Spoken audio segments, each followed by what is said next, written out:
up, you guys? It's your girl, Giselle. Don't forget to like and subscribe, and rock on! My baby sister, Alora, and I were raised by our single mother, who got sick and went into a coma when I was 12 and Alora was 8. Our lives flipped upside down, even more so when we found out we'd have to live with our Aunt Mona. She was Mom's careless older sister, whom she didn't like, and we'd never even met her. But she was our only relative, so it was probably a better deal than foster care. Aunt Mona was a free-spirited, adventurous young woman who was backpacking solo around the world when we interrupted her life.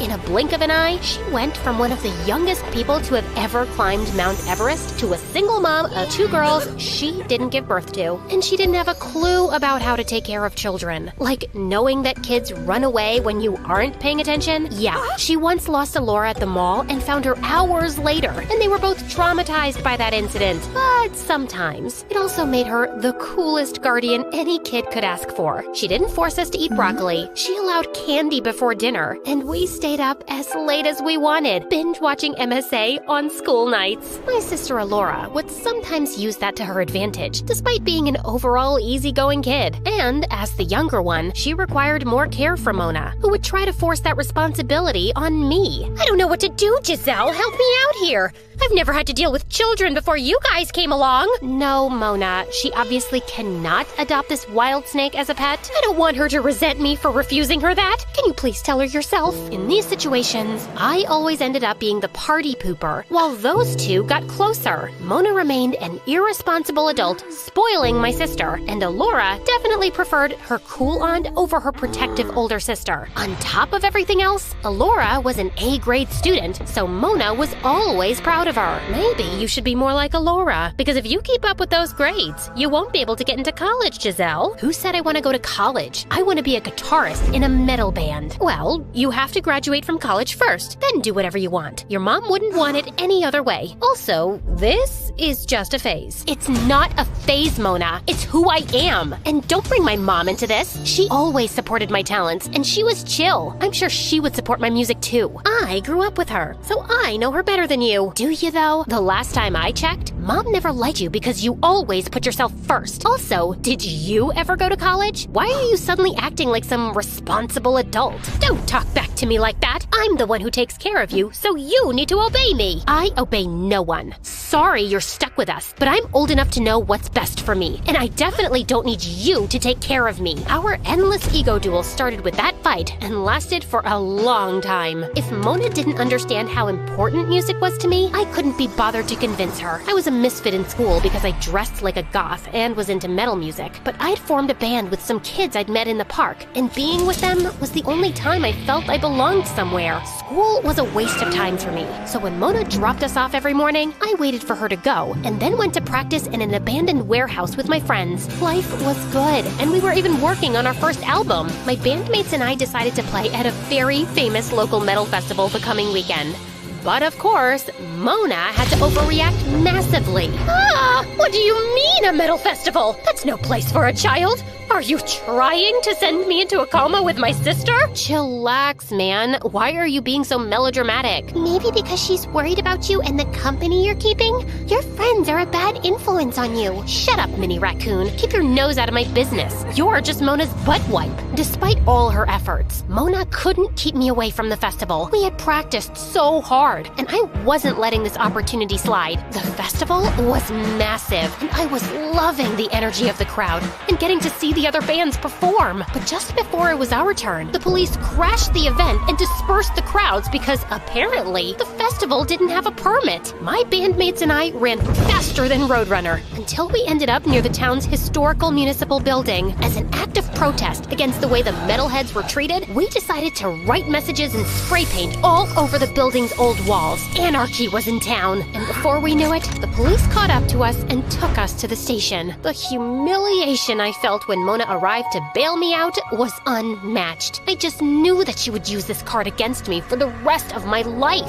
See? I told you they're a bad influence. You're hardly ever in school because of them. What? Young lady, your behavior is out of control. It's about time you learn some discipline. No more metal music, and you're forbidden from hanging out with those punks. Forbidden? You can't force me. Challenge accepted. She was very serious. She started dropping into school unannounced to check up on me and chat with my teachers. All this time I'd been skipping school, I was forging her signature for made-up appointments. And now that cat was out of the bag. But even worse, one day when Mona had dropped in, she witnessed a bunch of mean girls bullying me. Hey, freak, I heard that music festival was a flop and you ended up in jail. I'm sure you deserve that. Your music is as bad as your taste in clothes. Yeah, you're practically a crime against fashion. Weirdo. This wasn't new for me, but when it happened in front of Mona, I felt like my ego was crushed. I just knew she'd give me some insensitive lecture that I didn't want to hear right now. Don't listen to them. Only people who are insecure about themselves feel the need to put others down. You're unique and special. You know what you like, and you know how to express yourself. Don't allow their words to hurt you. I was really surprised, but just acted indifferent. I don't care about them, or anyone. But I was really glad that she didn't tell me to change my appearance, or even gave me some lecture about not standing up for myself that would just make me feel bad. Since that day, something shifted in our dynamics. I started appreciating her as someone who had always done things her own way, and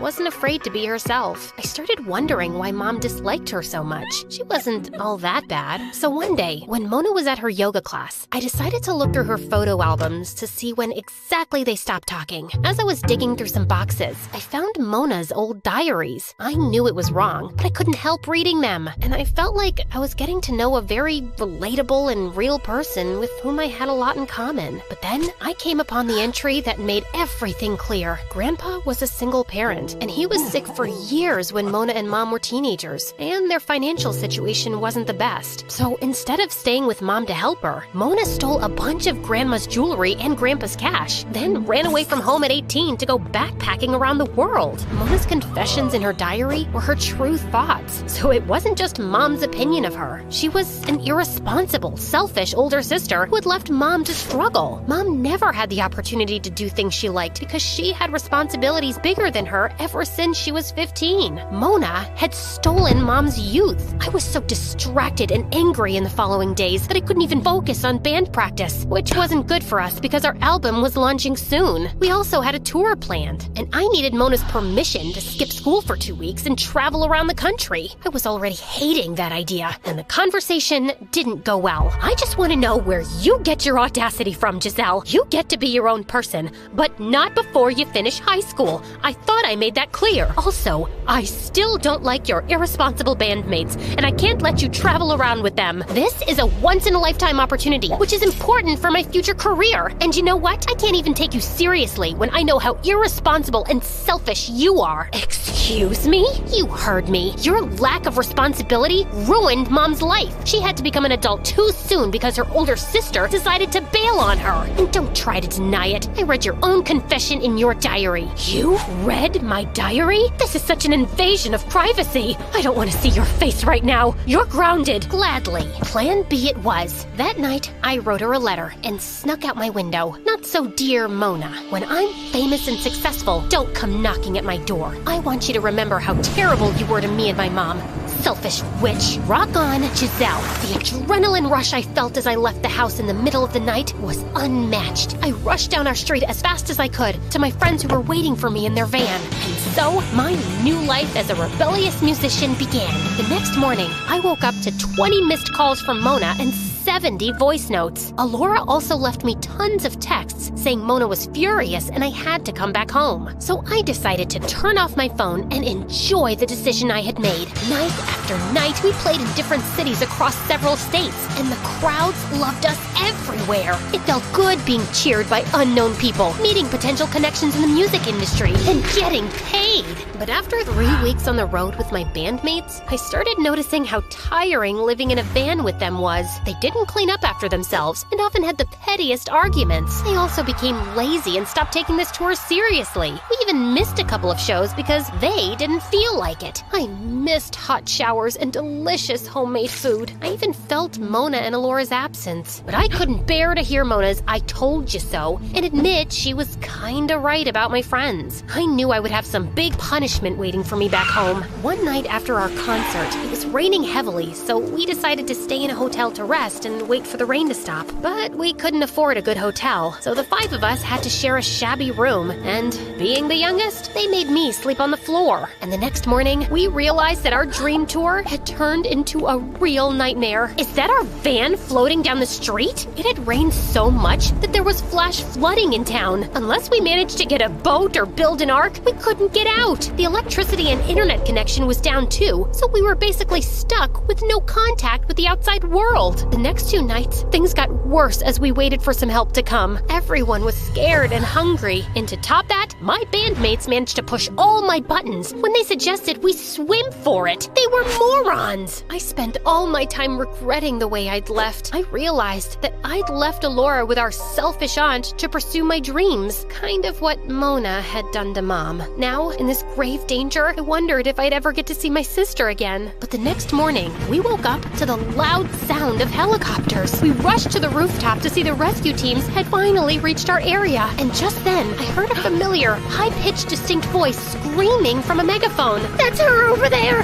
That's my niece!" I couldn't believe my eyes. Mona was here to save me. At that moment, I forgot everything else. And when we were rescued, I hugged her as tight as I could. How did you even find me? I'd find you even if you were on Mars, Giselle. You're my little girl, and I would never let anything harm you. I was able to track you from your phone's location, and I know people working in some rescue agencies, so I pulled a few strings. I'm so sorry for how I left things. You were right about my bandmates, and I regret everything I wrote in that letter. There's nothing to forgive. You know, I came to your room that night to tell you everything, but you'd already run away. I guess you didn't read my diary entries long enough to know how much I regretted my selfish actions later. I spent years reaching out to your mom and trying to make it up to her, but she refused to forgive me, and now she never will. But I promised that I'd do my best to take care of you girls. I'm sure she'd forgive you if she saw the person you are now, Aunt Mona. Alora was waiting for us at home, and she was so happy to see me safe and sound. I had betrayed my sister, and she still received me with open arms. Don't scare me like that again,